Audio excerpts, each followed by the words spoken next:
आवे और सभी के बीच परमपिता के बातों को जना करके हम सभी को उद्बुद्ध करें दादा। जय गुरु दादा। जय गुरु। जय गुरु। बहुत सुंदर आवाज आ रही है दादा। जय गुरु। हम सभी को उद्बुद्ध करें दादा। वंदे लोक तिलकं सात्वत्वार्ता विभूषणं अमरकृत्युत्सारणं प्रबुद्धं लोक जीवनं प्रणय प्रमत्तयाग दीपनं वंदे जीवन जीवनं सत्पुरुषं वंदे जीवन जीवनं सत्पुरुषं वंदे जीवन जीवनं सत्पुरुषं ब्रह्म मार्ग प्रदर्शकं प्रेम भक्ति विनायकं शांति स्वस्ति विधायकं आचार्य प्रवरं नौमी। दरभंगा सत्संग बिहार से अनुष्ठित हो रहे इस ऑनलाइन सत्संग में उपस्थित हमारे श्रद्धेय ठाकुर जी के वार्तावाही ऋत्विक देवतागण, पवित्र पंजाधारी कर्मीगण, भक्तिमती माताओं और हमारे इष्ट प्राण गुरु भ्राताओं को मेरा आंतरिक श्रद्धा प्रीति के साथ जय गुरु। हम लोग परम सौभाग्यशाली हैं जो परम दयाल श्री श्री ठाकुर जी के शरणापन्न हुए। ये हमारा सौभाग्य है कि हम लोग ठाकुर जी के शरणापन्न हुए हैं। ये साधारण बात नहीं है। इस बार भगवान स्वयं घर घर जाकर लोगों को गले लगाते हैं। भगवान को खोजने मंदिर में जाने की आवश्यकता नहीं है। भगवान स्वयं अपने दूतों को भेजकर ऋत्विक देवताओं के माध्यम से, गुरु भ्राताओं के माध्यम से घर घर जाकर करके अलख जगा रहे हैं कि आइए, आ गए हैं हमारे परम दयाल श्री श्री ठाकुर जी, जो कहते हैं सबको बचाना अपने बचना, इसको ही तू धर्म समझना। जिनके शरण में जाने से अपना भी मंगल होता है और परिवेश भी मंगलमय हो जाता है। अद्भुत आज का ये सत्संग इतना सुंदर भजन कीर्तन के माध्यम से, हमारे श्रद्धेय अशोकदा के सुंदर परिचालना से आरंभ और हमारी श्रद्धेया कमलगंधा माँ के इष्ट प्रेरणा से आज का ये सत्संग अनुष्ठित हो रहा है। उनकी मंगल इच्छा, मंगल कामना परम दयाल श्री श्री ठाकुर जी पूर्ण करें और इस सत्संग में जितने भी हमारे दादा माँ उपस्थित हैं सभी की मंगल इच्छा परम दयाल श्री श्री ठाकुर जी पूर्ण करे, यही प्रार्थना करता हूं। ठाकुर जी बोलते हैं, सत्यानुसरण ग्रंथ में उन्होंने लिखा है, स्वयं अपने हाथ से विश्वासी का अनुसरण करो, प्रेम करो, तुम में भी विश्वास आएगा। हम सभी विश्वासी आज इस ऑनलाइन सत्संग में ठाकुर जी की दया, उनका स्पर्श, उनका प्रेम, उनका आशीर्वाद पाने के लिए एकत्रित हुए। हम सभी चाहते हैं सुंदर जीवन, हम सभी चाहते हैं आनंदमय जीवन, और यही प्रभु भी कहते हैं कि मनुष्य जो आया है इस धरती पर, वो इस संसार को उपभोग करने आया है।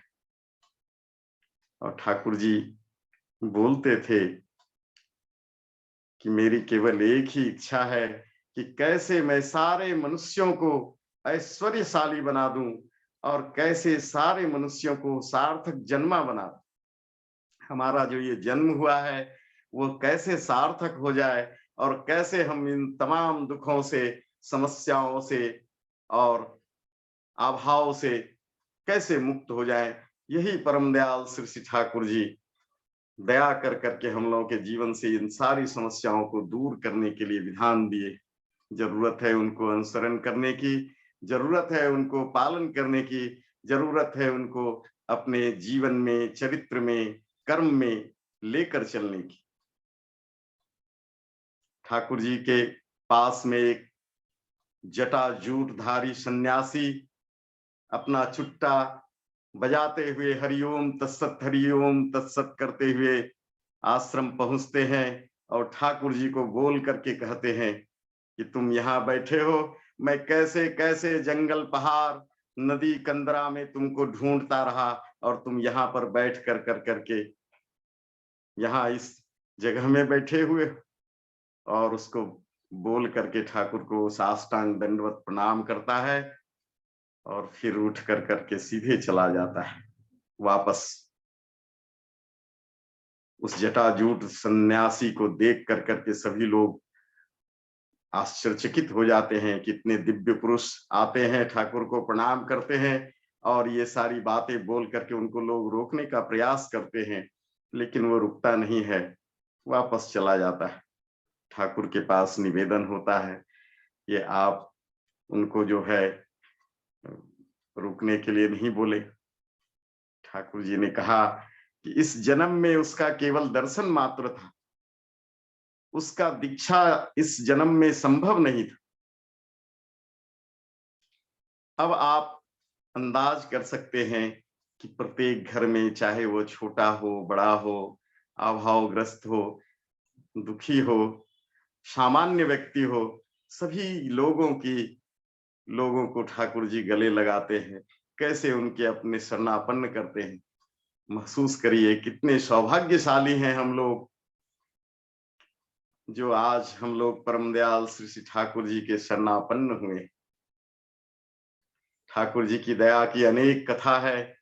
हमारे पूजनीय श्री श्री आचार्य देव बोलते थे कि अनुभूति संपन्न बातें ही कहनी चाहिए।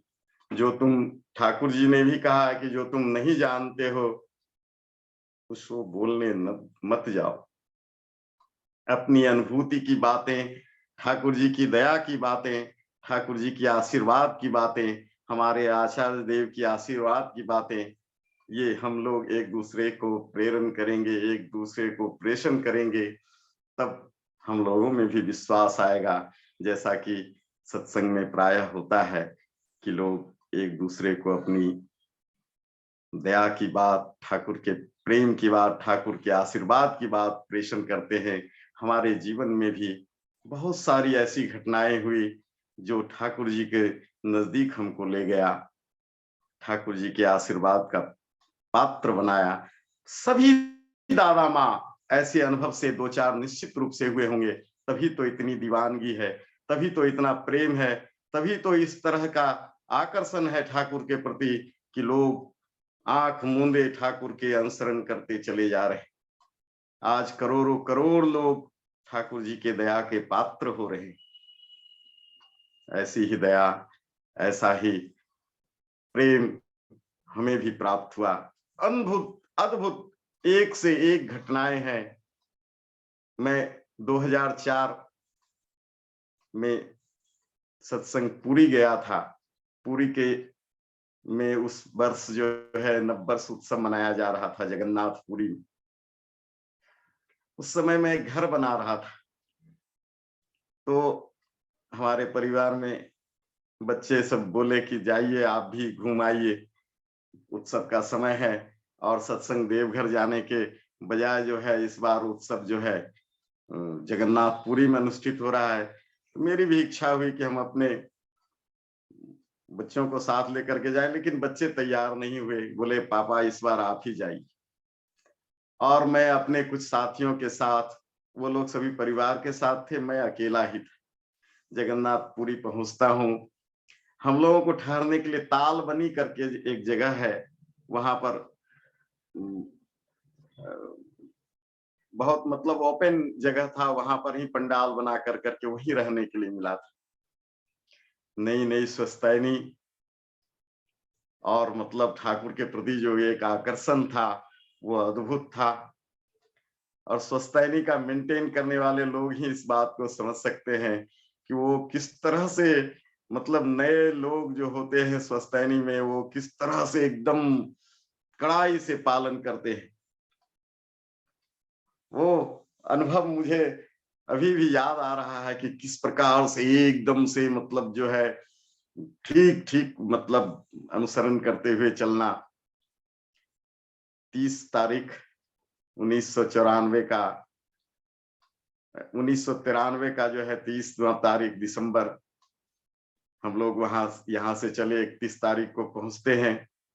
31 तारीख को पहुंचने के बाद जो है प्रणाम वगैरह हुआ। एटी रोड में ठाकुर जी का मंदिर है, वहां प्रणाम वगैरह करने के बाद जो है हम लोग रहने के लिए चले गए। 31 तारीख को जो है हम लोगों का सभी का विचार हुआ कि अब तो घूमने के लिए चलना चाहिए, प्राय ऐसा ही होता है। तो हम लोग सभी जो है बगैर कुछ प्रार्थना वगैरह किए, प्रार्थना करने के बाद जो है हम लोग घूमने के लिए निकल पड़े। कोणार्क मंदिर वगैरह घूमते घूमते घूमते घूमते जो है संध्या हो गया। वापस आते आते प्रार्थना से लगभग आधा घंटा पहले हम लोग वापस आए।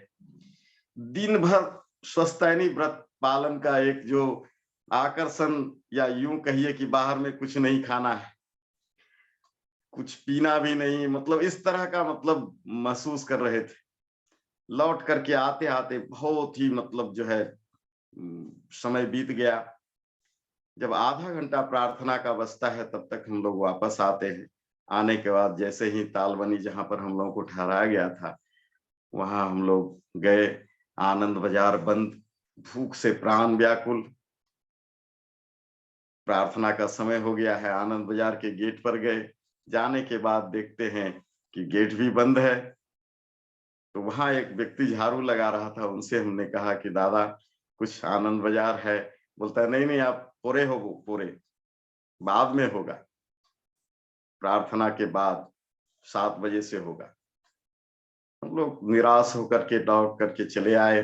भूख से तो प्राण व्याकुल हो रहा था, लेकिन उसके बाद आकर के हम लोगों ने सम्मिलित होकर के प्रार्थना किया। प्रार्थना के बाद हम लोग फिर ठाकुरबाड़ी मंदिर की ओर चल लिए।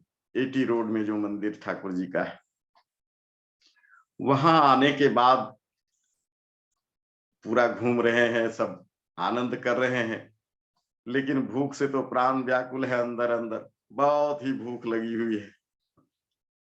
तभी देखता हूं कि ऊपर से एक सत्संग ठाकुरबाड़ी देवघर से काशीनाथ मंडल दा को शायद दादा लोग जानते होंगे, वो हमको ऊपर से देख करके पूरा पुकारते हैं, ओ गुप्ता दा, गुप्ता दा। मैं भी ऊपर देखा और अद्भुत आश्चर्य हो गया कि परिचित लोग मिल जाने से जिस प्रकार आनंद का अनुभव होता है। मैंने उनको भी निवेदन किया, वो नीचे आए। नीचे आने के बाद मैंने कहा दादा कब आए हैं? तब उन्होंने कहा कि आज ही आया हूँ, अभी बैग वैग रखा हूँ, पूरा दिन का परेशान हूँ, समझ में नहीं आता है किधर रखने का है, भूख भी बहुत लगी हुई है। अब मैं अपनी बात क्या उनको बोलूं। मैंने भी कहा कि दादा मुझे भी भूख लगी हुई है, पूरा दिन कुछ नहीं खाया हूं। बोलता ठहरिए, रुकिए, देखते हैं, मैं प्रयास करता हूँ। वो तीसरी मंजिल पर जाते हैं। वहां जाने के बाद जो स्पेशल आनंद बाजार था उसमें एक दादा बूढ़े जैसे थे, उनसे उन्होंने कहा, तो उन्होंने कहा ठीक है, आप बुला लीजिए उनको। दादा बाहर निकले। बाहर निकलने के बाद वो हमको आवाज देते हैं, ओ गुप्ता दा आइए आइए आइए।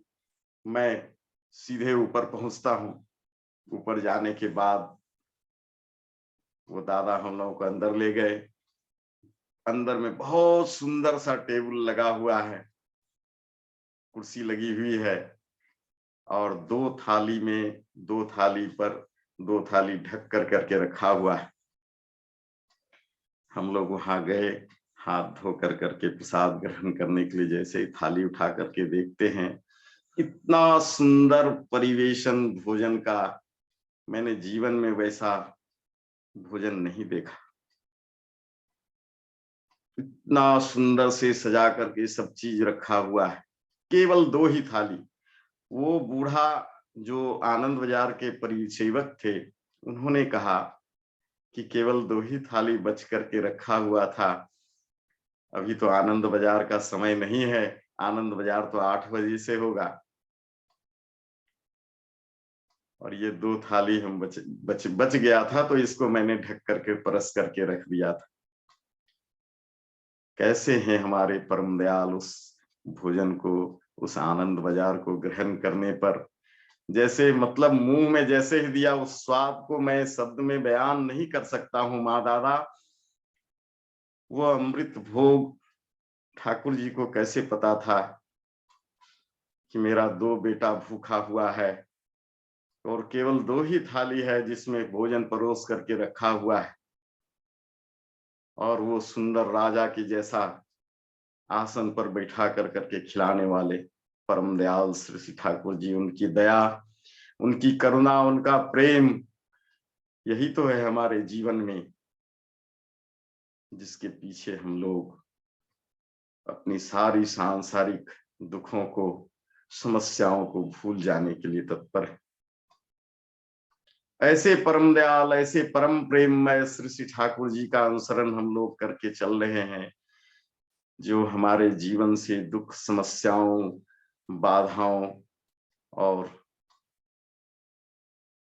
क्या क्या नहीं, जन्म जन्म के दुखों को मिटाने वाले, हमारे जीवन से, हमारे जीवन की सारी समस्याओं को दूर करने वाले परम दयाल श्री श्री ठाकुर जी, उनकी दया की अनेक सारी घटनाएं हैं जो आप लोगों के जीवन में भी आया होगा, बहुत सारी घटनाएं। इसके बाद हम लोग घूमते घूमते जो है देखते हैं हमारे पूजनीय आचार्य देव जो वर्तमान में अभी हैं, इनके आगे में बहुत लंबी लाइन लगी हुई है। और मैं जब घर बना रहा था दादा, तो मेरी भी इच्छा हुई थी कि चलो वहां चलते हैं और जाकर के नाम लेंगे घर का। उसके बाद मैं भी अपने कुछ साथियों के साथ लाइन में लग गया कि चलो आशीर्वाद हो रहा है, प्रार्थना हो रही है, तो मैं भी अपने अभिष्ट जो था मन में उसके लिए मैं भी लाइन में लग गया। लाइन में लगने के बाद जब मेरी बारी आई तो मैंने प्रणाम करके निवेदन किया कि घर के लिए नाम चाहिए दादा। दादा मेरी ओर देखे और अपने बगल में बैठे हुए व्यक्ति को उन्होंने कुछ निर्देश किया। उन्होंने एक पुर्जी पर कुछ जो शब्द लिखे, उसके बाद हमको हाथ में पकड़ा दिया गया। तो हमारे पीछे में, हमारे साथ में एक अशोक कुमार मुखिया हैं, जिन्होंने हमको ठाकुर जी के शरण में दीक्षा दिलवाई थी, उनके साथ भी हम लोग गए थे। वो व्यक्ति हमारे हाथ से वो पुर्जा ले लेता है और उस पुर्जा पर लिखा हुआ शब्द था देव प्रसाद। हमको मकान का नाम मिला था देव प्रसाद, लेकिन चूंकि बंगला भाषी हिंदी जो लिखते हैं उसमें थोड़ी अशुद्धता हो सकती है, वो देव प्रसाद ढेब प्रसाद जैसा लिखा हुआ समझ में आया उसको। उन्होंने बहुत ही मतलब जैसे क्या शब्द में याद नहीं आ रहा है, उस तरह से उन्होंने उस शब्द को पढ़ा ढेब प्रसाद। वो ढेब प्रसाद जो पढ़ा तो देव प्रसाद को तो हमको थोड़ा गजब लगा, हमको समझ में नहीं आया कि ये आखिर क्यों इस तरह का नाम मिला ढेब प्रसाद। हमारा मन थोड़ा छोटा हो गया कि देखिए विश्वास कैसे डिगता है, बढ़ता है, ये सब अनंत बात है। कैसे तुरंत आनंद की बात, तुरंत दुख की बात, मनुष्य है ना, प्रवृत्ति हमारे सिर पर चढ़ के बोलती है। मन थोड़ा सा छोटा ही लगा, ढेब प्रसाद, ढेब प्रसाद, ये समझ में नहीं आता था कि ये देव प्रसाद लिखा गया है। तो बस वो मन में आते आते बस समय बीत गया। 1 तारीख आ गया, हम लोग घूमे फिरे, रात में ट्रेन थी, सब कुछ पूजा पाठ, जगन्नाथ मंदिर वगैरह सारा घूम फिर करके आए, लेकिन मन प्राण तो वही 80 रोड ठाकुरबाड़ी में। ऐसा ही उसके बाद हम लोगों ने रात में ट्रेन पकड़ी। मन में वो कचोट तो था ही कि ये ढेब प्रसाद लेकर के क्या जाऊंगा घर। रास्ते में अपने साथ में जो लोग थे उनको इस चीज के लिए तैयार किया कि हम लोग ऐसा करते हैं, सत्संग देवघर ठाकुरबाड़ी चलते हैं, वहां आचार्य देव को प्रणाम करेंगे और फिर घर जाएंगे। मन में देखिए कैसा चोर छिपा हुआ रहता है। हम लोग तैयार कर दिए उन लोगों को जो हमारे साथ में थे। जसीडीह स्टेशन उतरे, ठाकुरबाड़ी आए, संध्या प्रार्थना में शामिल हुए और फिर जो है दादाबारी की ओर चल पड़े। चूंकि उत्सव जगन्नाथपुरी में था और जगन्नाथपुरी के उत्सव का हमारे पूजनीय आचार्य देव वहां थे और श्री श्री दादा आचार्य देव जो थे वो सत्संग देवघर में थे, वो नहीं गए थे वहां। तो यहाँ जैसे ही हम गए तो सत्संग ठाकुरबाड़ी में भीड़ नहीं थी, बिल्कुल लोग तो थे ही नहीं, प्राय मतलब एकदम फाका फाका जैसा है। सारे लोग तो उस उत्सव में शामिल होने गए थे। मैंने देखा तो आचार्य देव बैठे हुए हैं और उनके पास में एक जो सेवक रहता है वो खड़े हैं। मैं गया तो बहुत दूर से ही आचार्य देव हमको देख कर करके जो है मेरी ओर नजर दिए हुए हैं। दौड़ करके गए, मैंने प्रणाम किया, प्रणाम करके प्रणामी बक्से में डाला और उसके बाद उसी तरह ठेहुना पर बैठ कर करके मैंने निवेदन किया। तो बोलते किया छे रे, तो वो जो व्यक्ति था वो बोला कि इधर चले आइए। तो हम आचार्य देव के प्रायः निकट चले गए। वहां जाकर करके मैंने आचार्य देव को निवेदन किया कि दादा घर के लिए नाम चाहिए। तो आचार्य देव मेरी ओर देखते हैं, बोलते काल होले होबो। मैं थोड़ा बहुत बंगला समझता हूँ, पढ़ना जानता नहीं हूँ, केवल सुनने से समझ जाता हूँ कि क्या मतलब बोला जा रहा है। तो मैं थोड़ा संकोच से बोला कि नहीं दादा आज ही चला जाऊंगा, क्योंकि सारे लोग इसीलिए तैयार हुए थे कि आज ही वापस जाना है, रुकना नहीं। तो मैंने आचार्य देव को निवेदन किया कि नहीं दादा आज ही चला जाऊंगा। आचार्य देव ने अपनी आंखें बंद करी, लगभग 10 सेकेंड हुआ होगा, उन्होंने आंख खोला। मैं वैसे ही मतलब जो है ठेहुना पर ऐसे निवेदन कर रहा हूं। उन्होंने हमको कहा अभी दीपा और स्पेलिंग करके हमको बताया अ भ हर्षई द दीर्घई पा। मेरा दिमाग, मेरी स्थिति क्या हुई होगी दादा आप लोग समझ सकते हैं। उन्होंने फिर हमको पूछा नाम पसंद होई छे। मुझे लगा दादा कि मैं वहां गिर जाऊंगा, फेंट हो जाऊंगा। हमारे पूजनीय आचार्य देव सत्संग जगन्नाथपुरी में नववर्ष उत्सव मना रहे हैं, वहां आशीर्वाद दे रहे हैं और हमारे विगत प्राण आचार्य देव श्री श्री दादा सत्संग ठाकुरबाड़ी देवघर में है। कैसे उन्होंने जान लिया कि इस व्यक्ति को ढेव प्रसाद पसंद नहीं आया और उसको दूसरा नाम देता हूं, चूंकि वो स्पेलिंग नहीं समझ पाया, इसीलिए स्पेलिंग कर करके उन्होंने बताया अभी दीपा अभ सही दो दीर्घई पा। अद्भुत हैं हमारे आचार्य देव, जीवंत आचार्य देव, पुरुषोत्तम को अपने जीवन में मुख्य बना करके चलने वाले अद्भुत अद्भुत और बहुत ही अद्भुत। सभी के जीवन में इस तरह का प्रसंग आया होगा, सभी के जीवन में दया की बहुत सारी घटनाएं हुई होगी, इसीलिए तो इतना प्रेम है, इसीलिए तो इतना आकर्षण है, इसीलिए तो इस तरह का जीवन है।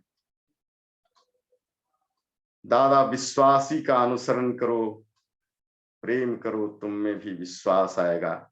ये सार्थकता है ठाकुर जी की एक एक बात, एक एक शब्द हमारे जीवन में परिवर्तन लाने के लिए, हमारे जीवन को सुंदर बनाने के लिए, हमारे जीवन को अद्भुत बनाने के लिए, उसी के लिए। ठाकुर जी की एक शिष्या थी, सेविका कहिए, काली षष्ठी माँ, गाय खरीदती है और ठाकुर जी की सेवा में नहीं आती। ठाकुर जी परेशान काली षष्ठी को खोज रहे कि काली षष्ठी कहाँ है, बुला करके लाओ। और काली षष्ठी अपने गाय के सेवा में मस्त है, व्यस्त है, परेशान है, क्योंकि वो गाय जो बहुत मूल्य देकर के खरीदी थी वो दूध नहीं दे रही। 5 दिन बीत गया, 6 दिन बीत गया, काली षष्ठी परेशान है। वो दूध लेने के लिए उस गाय के अथी से, लेकिन गाय दूध दे नहीं रही। 7वें दिन वो ठाकुर जी को प्रणाम करने के लिए आती है। ठाकुर जी पूछते, कहाँ थी अभी तक, इतने दिनों तक, 7-7 दिन तक तुम मेरे पास नहीं आई, कहाँ थी? तो काली षष्ठी ने कहा कि ठाकुर, मैंने एक गाय खरीदी थी बहुत पैसा दे कर करके, और वो गाय ऐसी कि दूध ही नहीं देती थी। जब दूध दूहने के लिए बैठती थी तो लथार मारती थी, पैर से मारती थी, और जब आगे जाती थी तो सींग मारती थी, दूध ही नहीं देती थी। तब ठाकुर बोले, तो कैसे दूध पाई? बोली, जी ठाकुर, आज कल शाम में पाई और आज सुबह में पूरा दूध दूह कर करके आई हूं। तब जब निश्चिंत हुई तब ठाकुर आपसे मिलने आई। तब ठाकुर ने कहा कि तुम कैसे पाई काली षष्ठी? बोली, ठाकुर, शुरू शुरू में तो वो ऐसा परेशान की थी कि हमको लगा मेरा पैसा डूब गया, लेकिन धीरे धीरे उस गाय को सहलाते, उस गाय के सींग को प्यार करते, उसको देह पोछते, धीरे धीरे धीरे धीरे आज 6ठे दिन वो हमको बैठने दी और दूध भी दूहने दी। आज बहुत ही सुंदर से वो हमको दूध दूहने दी। ठाकुर जी बहुत जोर से हंसते हैं ठठा कर कर, और बोलते हैं कि एक जानवर भी प्रेम का भूखा होता है, बिना प्रेम के वो अपने अंदर से माल भी नहीं निकालता है। हम सभी तो मनुष्य हैं, हम सभी प्रेम के भूखे हैं, हम सभी को प्रेम चाहिए, और हमारे परम दयाल परम प्रेममय श्री श्री ठाकुर जी प्रेम की वर्षा करने आए हैं। उस परम प्रेममय के प्रेम का कुछ अंश लेकर करके हम परिवेश में प्रेम को बांटेंगे तो निश्चय ही स्वर्गराज स्थापित होगा, निश्चय ही सत्संग आंदोलन पूरा होगा, निश्चय ही फिर से वो सतयुग आएगा जो हम लोग महसूस कर रहे हैं। आज प्रत्येक सत्संगी परिवार जिसको देख कर करके सारे लोग आनंद करते हैं, महसूस करते हैं कि देखो ये है ठाकुर का भक्त, देखो ये है ठाकुर का परिवार, जिसको देख कर करके, जिसको सुन करके, जिसका स्पर्श पा कर करके वो भी आनंदित होता है, परिवेश इष्टमुखर होता है। हम सभी परिवेश को सुंदर बनाएं, अपने परिवार परिवेश को साथ लेकर कर करके सबके मंगल के लिए प्रार्थना परम दयाल के चरणों में करें। और एक बात दादा, अभी हम लोग प्रायः 1-2-4 आदमी के साथ में घूमने निकलते हैं, और जो दादा माँ इष्टभृति परायण थे वो तो ठीक है, इस लॉकडाउन के पीरियड में बहुत सारे दादा माँ इष्टभृति करना छोड़ दिए, या किसी नहीं भेजने के कारण से छोड़ दिए, या किसी दूसरे कारण से छोड़ दिए। ऐसी स्थिति में जो इष्ट निर्देश है सत्संग उपयोजना केंद्र की बात, जो लोग वहां सत्संग देवघर से जो निर्देश आया, तब हम लोग उसको पालन करते हुए लोगों के यहाँ जाते हैं, लोगों से मिलते हैं, लोगों को उद्बुद्ध करते हैं, और उनको जो इष्टभृति नहीं कर रहे हैं, ऐसी एक घटना मैं, छोटी सी घटना मैं सुनाता हूँ कि मैं एक दादा से नजर पड़ा, बहुत ही इष्टप्राण थे लेकिन इष्टभृति छोड़ दिए। वो जैसे ही नजर पड़ा मैंने उनको कहा, दादा जय गुरु। वो बोलते, जय गुरु जय गुरु, आप दादा घूमने निकले होगा? जी दादा, ठाकुर जी ने भेजा है। तो हमने उनसे पूछा, दादा आप इष्टभृति करते हैं? दादा क्या करेंगे, छूट गया, अब तो बहुत दिक्कत है, समझ में नहीं आता है, बहुत परेशान थे, ये बीमारी, वो परेशानी, वो अभाव, वो दुख, 1000 तरह की घटनाएं उन्होंने सुनाया है। क्या करेंगे दादा, बहुत मुश्किल है। हमने कहा कि हम लोग ठाकुर जी का संदेश लेकर करके घर घर जा रहे हैं। आप बताइए दादा एक चीज, कि जैसे कोई बेटा रूठता है, बेटी रूठती है, तो बाप मनाता है कि बेटा मनाता है? तो उन्होंने कहा कि नहीं, बाप मनाता है, बाप माँ मनाते हैं। अगर बच्चा रूठता है तो बाप माँ ही मनाते हैं। बोले वही मनाने के लिए ठाकुर जी ये संदेश हम लोगों के माध्यम से लोगों के बीच, जन जन के बीच भेज रहे हैं कि देखो मेरा बेटा रूठा हुआ है, मेरा परिवार रूठा हुआ है, उसको मनाओ, उसको कहो इष्ट पथ पर चलने के लिए। उसके लिए हम संदेश लेकर के घर घर जाएं, लोगों को बोले कि आप रूठे नहीं, ठाकुर के इष्ट पथ से विचलित नहीं हो, यजन याजन इष्टभृति परायण होकर के चलने से ही मंगल जीवन लाभ करेंगे। उनको छोड़ करके कहीं कोई जीवन में कोई कुछ भी नहीं प्राप्ति होगी। अभाव दुख समस्याएं आपके जीवन में और लद करके आएगी। उनसे अगर मुक्त होना चाहते हैं तो इष्टभृति परायण होना ही होगा और ठाकुर जी के पास प्रेरण करना ही होगा। बहुत सारी ऐसी घटनाएं हुई जो हम लोगों को उद्बुद्ध किया, लोगों को इष्टभृति परायण करने में। हमारे सभे अशोक दा जो अभी परिचालना कर रहे हैं, इन्होंने भी इस मंगल कार्य में हम लोगों का बहुत साथ दिया। बहुत ही आनंद अनुभव कर रहे हैं इष्ट कार्य करते हुए। बस बहुत समय ले लिया दादा। आप सभी के लिए जो इस ऑनलाइन सत्संग में जुड़े हुए हैं और जो नहीं भी जुड़े हुए हैं, इस दरभंगा ऑनलाइन सत्संग में उपस्थित सभी के लिए मंगल प्रार्थना परम दयाल के चरणों में निवेदित करता हूँ। सभी मंगलमयी हो, सभी इष्ट प्राण हो, सभी ठाकुर जी के आशीर्वाद प्राप्त करें। जय हो, जय गुरु। जय गुरु दादा। हम लोग